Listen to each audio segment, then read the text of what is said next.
like to talk about my old banjo ukulele made by Keech that I'll be selling on eBay. It's got the logo here which says Keech.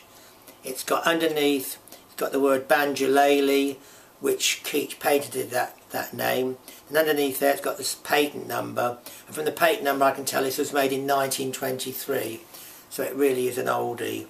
And on the heel here it's got the serial number with the letter C, so this is a Model C.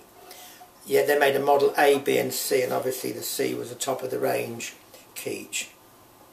What I've done to it, I've put a new skin, new calf skin, should last at least another 100 years, it'll outlive you anyway, and I changed the action to give this a low action. One of the problems with Keech is, and I see this on a lot of repairs, is that the action is much too high. A lot of people think, oh, you can lower it by just taking a bit off the bridge. Well, actually all that does, when you lower that bridge by taking bits off it, it tends to slide around. What it is, a lot of Keeches haven't got the right angle between the neck and the drum, and that's what I've done. I don't know whether you can see here this filler, that's filled up the gap that's created when you make the correct angle. So that angle now is perfect, and the action is perfect, nice and low. And but whoever buys this, I'll supply another bridge with a different height so you can vary the action.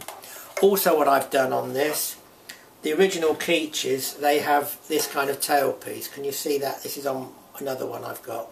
But what I've done with this, that tailpiece here is still on this one, but I've put another little cover over it here. Can you see that? And that is just held on by one screw. So if you want to change the strings, you just take this screw off, but you've still got this tailpiece underneath there. The reason I put this on there is that when you're strumming, the knot ends sometimes get your arms, but this tailpiece prevents that. And also what's nice about this old Keech is some of the older ones, they had violin type wooden pegs to do the tuning, which slip like mad. This has got the original friction tuners, one of the very first friction tuners on, and they're really well made, really nice and meaty. And the screws on the end you can adjust really easy, where some of them the screws are chewed up, but this is really nice and meaty, very easy to sort of tune up and things. Really is a nice model, this. I definitely recommend it. What gives the Keech its unique sound is underneath this back here you've got, this looks like a crown, but it's actually an internal drum. Can you see it? And that's fitted inside here, and so when you tighten this up it presses against the skin, which gives you sort of more volume in there, so that gives a sort of slightly improved sound. But it means also you've got two ways of tightening up the skin: the screws around the edge, or the side tensioners. But this does have a nice sound. It's got an acquired sound, and it's a very different sound, the Keech. Because of this internal drum, it has the sound of sort of like a wind-up record player, if anyone remembers the old 78s.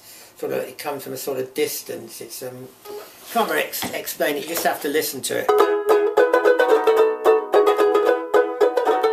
Now this is tuned to a standard tuning, G, C, E, A.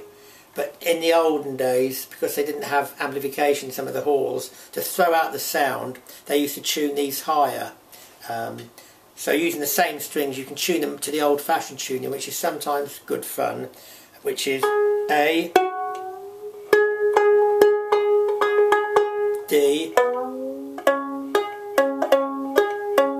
F sharp,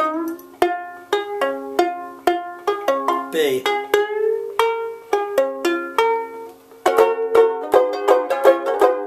Throws out the sound much more. Let's do a little thing with this.